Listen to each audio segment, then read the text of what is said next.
এখন ঝুলছি একটা গুহার 100 ফুট নিচে, যেটা মাটির নিচে 5 কিলোমিটার জুড়ে বিস্তৃত আছে। আর আমরা এটা পছন্দ করি বা না করি, যখনই আমি আর আমার বন্ধুরা মাটি টাচ করলাম, আমরা অফিসিয়ালি এখানে আগামী 7টা দিন কাটাতে চলেছি। বাবারে, এটা আমার জীবনে করা সবথেকে ভয়ঙ্কর জিনিস। প্রথমত, আমাদের এখন এখান থেকে অনেকটা দূরে যেতে হবে। কেন? যদি ঝড় বৃষ্টি হয় তাহলে এই পুরো জায়গাটা জলে ভরে যেতে পারে, আর সমুদ্রের মতো ঢেউ এসে সবাইকে ভাসিয়ে নিয়ে যেতে পারে। সেই জন্য আমাদের আরো ভিতরে যেতে হবে একটা বেস ক্যাম্প বানানোর জন্য। ভাই এটা পুরো পাগলাম। এটা একটা অন্য জগৎ মনে হচ্ছে। এই কেভ এন্ট্রান্সটা হয়তো দেখতে সুন্দর, কিন্তু দেখে যা মনে হচ্ছে আসলে তা নয়। আর আমরা হয়তো জানি না যে আগামী 7টা দিন আমাদের জীবনের সব থেকে কঠিন সময় হতে চলেছে। সব থেকে বাজে ডিসিশন। ঠিক আছে, আর কিছুক্ষণের মধ্যেই অন্ধকার হতে চলেছে। ক্যাম্প না করলে আমরা বিপদে পড়বো। আমরা কোথায় যাচ্ছি সেটা কি বলবে? আমাদের ক্যাম্প সেটআপের জন্য একটা ফ্ল্যাট গ্রাউন্ড খুঁজতেই হবে। কেভের ভেতরে ঢোকার পরে আমরা এমন একটা জায়গা খুঁজে পেলাম যেটা অনেকটা উঁচুতে থাকায় আমরা জল থেকে সুরক্ষিত থাকতে পারবো। তার মানে এটা ক্যাম্পের জন্য পারফেক্ট। পারফেক্টটা একটু বেশি হয়ে গেল। মোটামুটি বলা যেতে পারে। ঠিক আছে, ক্যাম্পের জন্য মোটামুটি। প্রথম দিনের বাকিটা আমরা কাটিয়ে দিলাম আমাদের জিনিসপত্র আনতে। প্রত্যেকটা ব্যাগের ওজন প্রায় 80 পাউন্ডস। আর যেমনটা তোমরা ফুটেজে দেখছো, আমরা এটা করতে 4 ঘন্টা লাগিয়ে দিলাম। এখান থেকে যাওয়া খুব কঠিন। তারপরে আমরা সবাই বেস ক্যাম্পে ফিরে গেলাম। ঠিক আছে, আমরা এখানে লাইট লাগিয়ে দিলাম। আমাদের সব জিনিসপত্র হোম বেসে চলে এসেছে। একটু ক্যামেরাটা ওদিকে দেখাবে? ওদিকটা কিন্তু ভয়ানক অন্ধকার, আর সবসময় এরকমই থাকবে। তাই আমরা ক্যাম্পিং গ্রাউন্ডের জন্য খুব বেশি কিছু করতে পারলাম না। কটা ফুটো করে দড়ি টাঙিয়ে দিলাম। এটা ধরো আর ওঠো দেখি। মনে হচ্ছে আমাদের হ্যামকগুলো ভালোই সাপোর্ট পাবে। আর তারপরে আমাদের সার্ভাইভাল গাইড জোয়ের সাহায্যে আমরা হ্যামক টাঙালাম। এই সরু দড়িটা আমার হ্যামকটাকে ধরে রাখবে। হ্যাঁ। ডিনার খেয়ে আমরা প্রথম রাত্রি ঠান্ডার জন্য তৈরি হলাম। আমি মিথ্যে কথা বলবো না, আমি যতটা ভেবেছিলাম তার থেকে এই হ্যামকটা অনেক বেশি কমফোর্টেবল। এই আমি তো আমার চমকেই হাতটা তো গেছিলাম। বড় কেন ভাই? এই কেভটা 2.5 কিলোমিটার ডিপ, আর আমরা এখন এন্ট্রান্সের কাছেই ক্যাম্পিং করছি। কাল আমরা অনেক কিছু এক্সপ্লোর করব। তোমরা কেমন ঘুমালে? ভয়ঙ্কর। ঘুমই হয়নি। এটা সত্যিই একটা অস্বস্তিকর পরিবেশ। কেভের উপর থেকে অনবরত আমাদের উপরে জল পড়েই যাচ্ছিল, তাই উপরে একটা প্লাস্টিক চাপালাম, কিন্তু তাও আমাদের হ্যামকের উপরে জল পড়েই যাচ্ছিল। একটা আইডিয়া আছে, চলো শেল্টারগুলোকে ভালোভাবে তৈরি করি। আমার মনে হয় এই প্লাস্টিকগুলোকে জুড়ে দিলে আর জল পড়বে না। বাহ, তুমি তো জিনিয়াস। আমি শুধু একজন ইউটিউবারই নয়, ঠিক আছে? আমার হ্যামকটা এটার উপরে ঝুলছিল।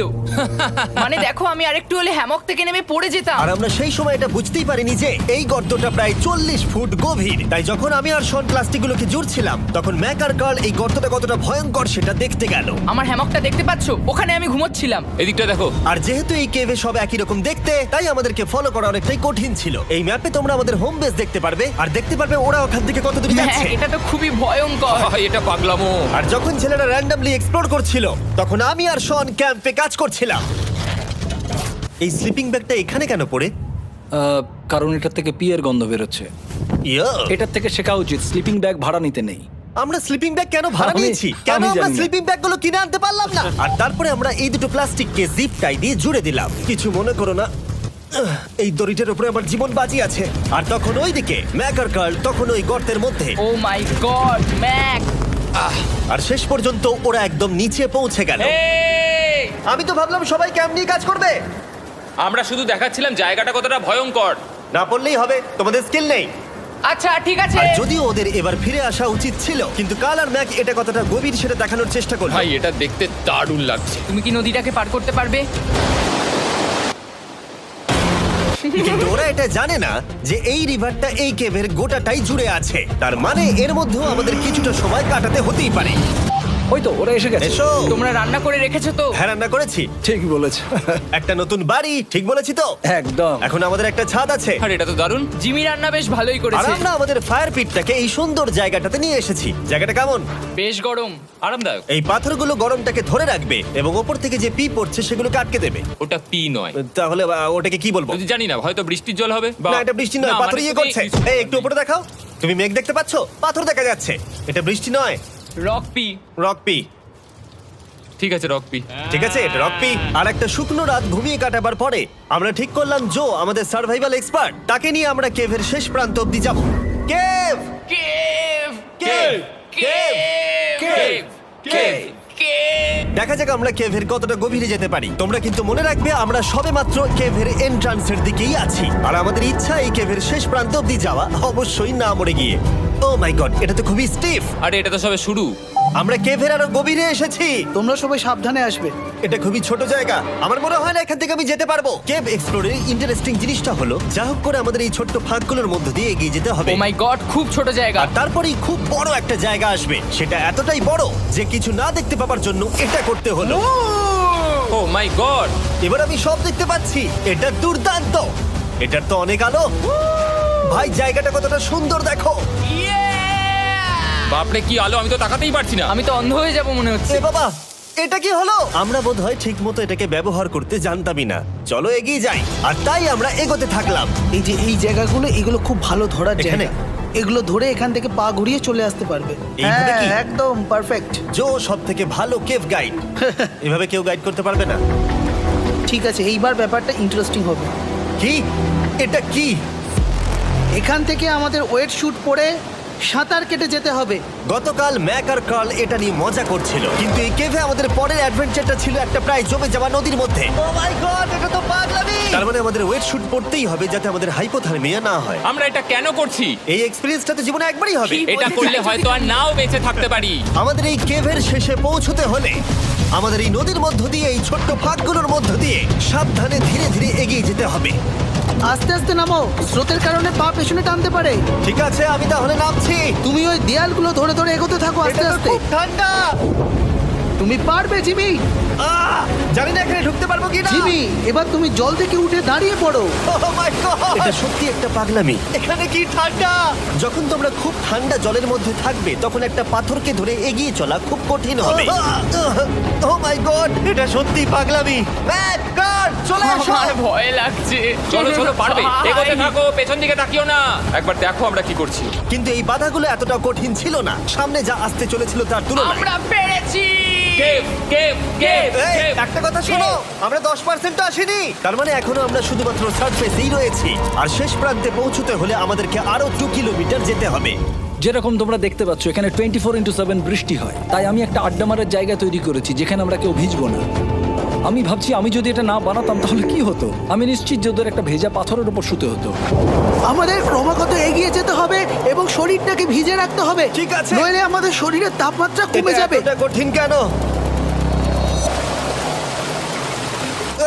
সব থেকে বাজে ব্যাপার হলো আমরা যতটাই দিকে এগোবো ততটাই আমাদের পিছন দিকে ক্যাম্পে ফিরতে হবে। আমাদের পরের বাধাটা হয়তো জলের মধ্যে নয়, কিন্তু তার মানে এটা নয় যে সেটা সহজ হবে। আরে এটা কি মাকড়সার জাল? কিন্তু আমি মাকড়সা দেখতে পাচ্ছি না কেন? তার মানে ওটা আমাদের উপরে আছে। আরে তোমার গায়ে, তোমার গায়ে। আমার বন্ধুরা বলতে বাজে। এই কেভটা মিস্টার বিস্ট ভিডিওর মতো, যত এগোবে ততই কঠিন হবে।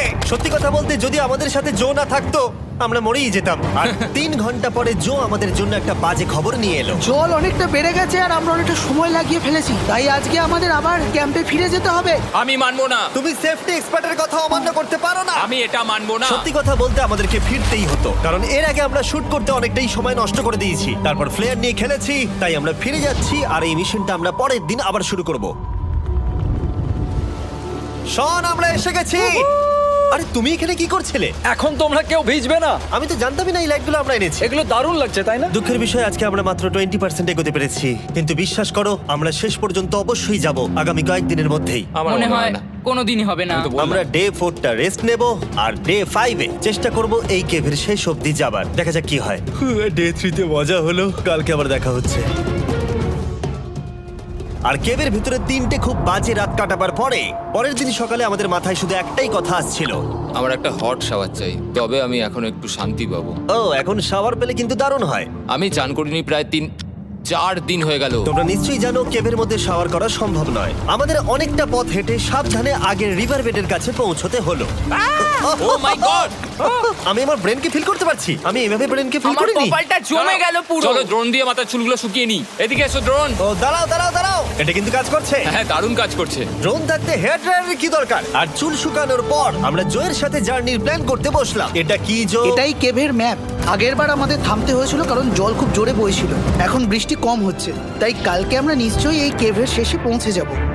এটা ভয়ঙ্কর হতে চলেছে। প্রথমে আমাদের কালকে যেখান দিয়ে গেলাম সেখান দিয়ে আগে যেতে হবে। জলের মধ্যে ঝাঁপ দিতে হবে এবং পাথর দেখে হাঁটতে হবে। এগুলো সবকটা আমরা যদি পার করতে পারি তাহলে আমরা গ্লো ওয়ার্ম চেম্বারে পৌঁছে যাব। কেমন দেখতে তুমি সেটা বলো না, আমি তোমাদেরকে সারপ্রাইজ দিতে চাই। তোমার মনে হয় আমরা পারবো? ওইসব বাদ দাও, আমরা ঠিক কালকে পৌঁছে যাবো। কালকের প্ল্যান আমরা চক আউট করে নিয়েছি। আমরা রেস্ট করছি আর ফেস্টিভ্যাল স্মোর্টস খাচ্ছি আমাদের এনার্জি রিগেন করতে। সবাইকে চিয়ার্স। Yippee! জো এই প্রথমবার ফেস্টিভ্যাল ও, স্মোর্টস দারুণ। খাচ্ছে। জো সত্যি কথা বলবে। এটা দারুণ, তাহলে ভালো লাগলো?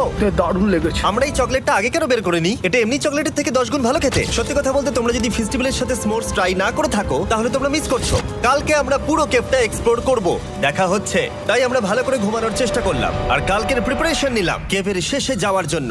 আমরা আমাদের জীবনের সবথেকে ডেঞ্জারাস জার্নি করতে চলেছি। ডে 3 এর অভিজ্ঞতা মাথায় রেখে আমরা কম শুট করেছি যাতে আমরা সামনের দিকে তাড়াতাড়ি এগোতে পারি।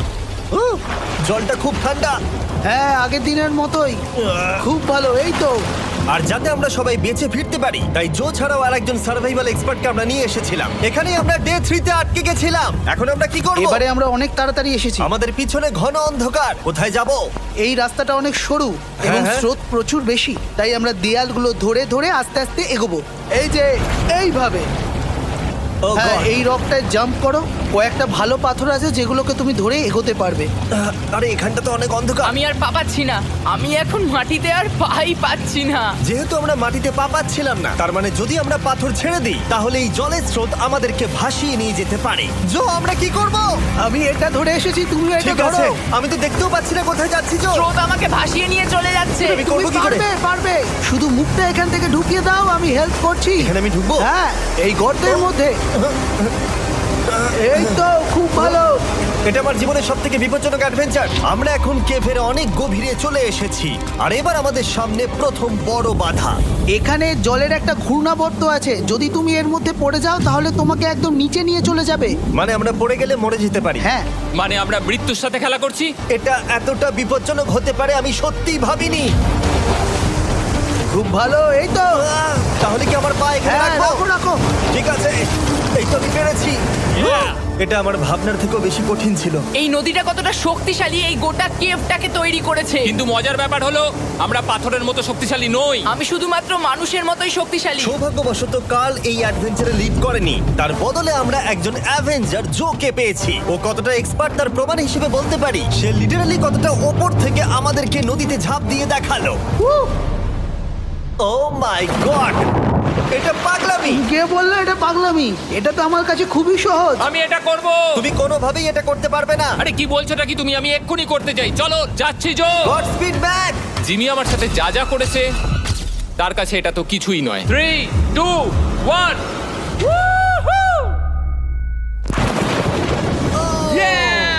তুমি করবে? না, আমরা না এগুলো শেষ পর্যন্ত যেতে পারবো না। ও মাই গড, আমাদের নিচের দিকে যেতে হবে। আমরা সবসময় স্রোতের উল্টো দিকে কেন যাই? এখন শুধু আমি ভেসে ভেসেই যেতে পারবো, আর কিছু না। এই জলের তলায় অনেক ধারালো পাথর আছে, তোমরা সেগুলোকে দেখতে পাবে না, তাই সাবধানে পা ফেলবে। ও মাই গড, আবার এটা গভীর আরে হচ্ছে। আমার পা তো কিছুর উপরে রাখতে হবে। ছোট পাথরগুলোই একমাত্র বাধা ছিল না, মনে হচ্ছে আমাদের প্রতিটা পদক্ষেপে। ও ভাই, আমি কিচ্ছু দেখতে পাচ্ছি না। এটা খুব ভয়ঙ্কর। কেভটা আরো অন্ধকার হয়ে আসছিল এবং আরো সরু। আর তখন আমরা জানতাম না যে আমরা ফিনিশ লাইন অবধি পৌঁছতে পারবো কিনা। ও, আহ। আমি ক্লান্ত হয়ে পড়েছি। এই কেভে আরো কঠিন বাধা আসার আগে তোমাদেরকে আমি কিছু দেখাতে চাইবো। জো, তোমার ব্যাগটা দাও। Thank you. তুমি জানো এর মধ্যে কি আছে? না, জানি না কি আছে। Brand new mister beast lab swamp. সত্যি কথা বলছি, গত 5 ঘন্টা ধরে যেহেতু আমি অনেক পরিশ্রম করেছি, তাই কোনো মতেই এখন এটা আমি বলার মতো অবস্থায় নেই। তাই এটা শুট করার 1 মাস পরে আমি পুরো কেপ সেটটা তৈরি করলাম ফিউচার জিমি নেম ট্যাগ দিয়ে। তারপরে বললাম, হে, আমি ফিউচার জিমি, আর আমি এখন তোমাদেরকে বলবো brand new toy line of mister beast lab swamp সম্পর্কে। এটা একটা কালেক্টেবল টয় লাইন, আর এখানে 119টা ইউনিক ডিজাইন ক্যারেক্টারও আছে যা তোমরা কালেক্ট করতে পারো। আর সবথেকে দারুণ ব্যাপারটা হলো, কোন ক্যারেক্টারটা তুমি পেয়েছো সেটা জানতে হলে এই টিউবে ওয়াটার দিয়ে নাড়াতে হবে আর তোমার সোয়ামস তোমার সামনে চলে আসবে। আর আমি এটা ডেমনস্ট্রেট করতে এই বিশাল বড় টিউবটাকে বানিয়েছি। এই টিউবটাকে জল দিয়ে ভরে দাও। তোমাদের এত জলের দরকার নেই, এটা অনেক বড় বলে এত লাগছে। ঠিক আছে, এটা এখন জলে ভর্তি হয়ে গেছে। এবার এটাকে একটু নাড়াতে হবে। এটা কি আর নাড়াতে হ্যাঁ হবে? হ্যাঁ, অনেক নাড়ানো হয়ে গেছে। এবার জল ঢালো এখানে। জো ঢালছে। আর জল ঢালার পরে তোমরা দেখতে পাবে তোমরা কোন সোয়ামটা পেয়েছো। এটা সব থেকে রেয়ার হাইপোক্রোম, যেটা মাত্র 1000টা বানানো হয়েছে। জো, এটা তোমার। Thank you so much. এটা চাই। আর এটা তোমার। কাল কি নেবে? আমার কাছে দুটোই ছিল। আর আমরা শুধু সোয়ামেই থেমে নেই, আমরা এই অ্যাকশন ফিগার প্যান্থারগুলো বানিয়েছি যেগুলো এই ব্রিফকেসে আছে, আর এই সোয়ার্মের মতো এই মিউটেটর। যখন তোমরা কিনবে দেখতে পাবে এর ভেতরে কি আছে। কোথায় কিনবো? ভালো হয়েছে জিজ্ঞাসা করলে। মিস্টার বিস্ট ল্যাব টয়েস এখন তোমরা পৃথিবীর সব জায়গায় পেয়ে যাবে। এগুলো সব বেরিয়ে গেছে, তোমরা গিয়ে কিনে নাও। আর কেবের মধ্যে অনেক সমস্যা পেরোনোর পরে আমরা ফাইনালি পৌঁছে গেলাম গ্লো ওয়ার্ম চেম্বারে। ভাই এবার খুব ভালো লাগছে। ঠিক আছে টিম, তোমাদের গ্লো ওয়ার্ম চেম্বারে স্বাগত। এ তো দারুণ। এটা দারুণ লাগছে। ভাই এটা পৃথিবী মনে হচ্ছে না এখানে একদমই। যে আলো তোমরা দেখতে পাচ্ছ সেগুলো আসলে ছোট্ট ছোট্ট বায়োলুমিনেসেন্ট গ্লো ওয়ার্ম তৈরি করেছে। এটা দেখতে অনেকটা মিল্কি ওয়ে গ্যালাক্সির মতো লাগছে। ওয়াও! আর এই মুহূর্তটা, এই ভিউ, সত্যি বলতে এই ট্রেকের সমস্ত ক্লান্তি যেন দূর করে দিল। এখানে অবধি পৌঁছানো যেন সত্যি একটা অ্যাচিভমেন্ট ছিল। কিন্তু এখন আমাদের যাত্রা শেষ হয়নি, কারণ আমাদের এখান থেকে এখন বেস ক্যাম্পে ফিরতে হবে। আজকে ডে 6 হতে চলেছে, এখনো ওরা আসেনি আর আমি খুব ক্লান্ত। আমার মনে হয় না আমি ভালো করে ঘুমোতে পারবো, ওদের জন্য খুব চিন্তা হচ্ছে। এই ট্রিপটা অনেকটাই সহজ ছিল কারণ আমরা স্রোতের সাথে ভেসে ভেসে যাচ্ছিলাম। আর যেহেতু তোমরা এই ট্রিপটা দেখেছো তাই আমরা এটাকে স্কিপ করলাম। কিন্তু সত্যি বলতে এই জার্নিটাও অনেকটা বেশি সময় নিল, কারণ আমরা ক্যাম্পে পৌঁছানোর আগেই 6 নম্বর দিন চলে এলো। শন, সবাই ঠিক আছো তো? আমার খুব চিন্তা হচ্ছিল। Happy day 6। ডে 6 খুব ভালো। এনার্জি বাড়াতে আমরা আগুনের উত্তাপ নিলাম এবং ফাইনালি আমরা কিছু খেতে পেলাম। এটা খুবই অ্যাডভেঞ্চারাস ডে ছিল। কালকে দেখা হচ্ছে, মানে আজকেই হয়তো। এটা হয় ডে কোনোদিন 6 হবে না। নাকি আজকে, না আমি জানি না। এত বড় ট্রেক সম্পূর্ণ করার পরে শারীরিকভাবে চূড়ান্ত ক্লান্ত হওয়া সত্ত্বেও জানি না কেন কিন্তু আমি একদমই ঘুমাতে পারছিলাম না।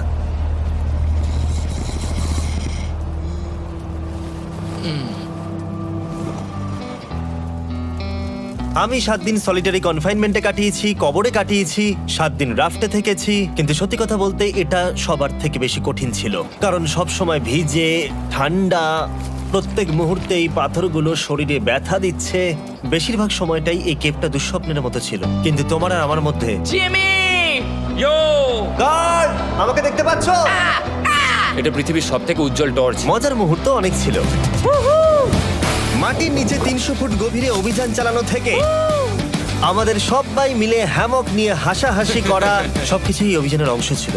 যেহেতু আমাদের সঙ্গ দারুণ, চলো তিমির মতো আওয়াজ করো। তাই এই ভিজে, ঠান্ডা, পাথুরে অদ্ভুত কেভের ট্রিপটা বদলে গেল আমাদের জীবনের সব থেকে সুন্দর মুহূর্তে।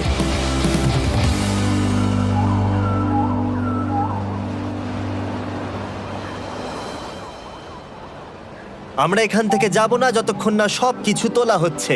আর আমি সবকিছু বলেছি মানে সবকিছুই। চলো এবার বেরোনো যাক। আর যখন আমরা মাউথ কেভে আবার ফিরে এলাম, ভাই ওপরটা দেখতে দারুণ লাগছে। তখন জয়ের জন্য একটা সারপ্রাইজ ছিল। বেরোনোর আগে জো, আমরা তোমার কাছে কৃতজ্ঞ। তাই এই নাও $50,000 নিউজিল্যান্ড ডলার, 10,000 করে প্রত্যেক জনের প্রাণ বাঁচানোর জন্য। Oh my God, thank you so much Jimmy. Thank you Joe. Love you, Joel! এবার আমাদের সব কাজ হয়ে গেছে, চলো বেরোনো যাক। 7টা দিন পরে আমরা ফাইনালি এখান থেকে বেরোচ্ছি।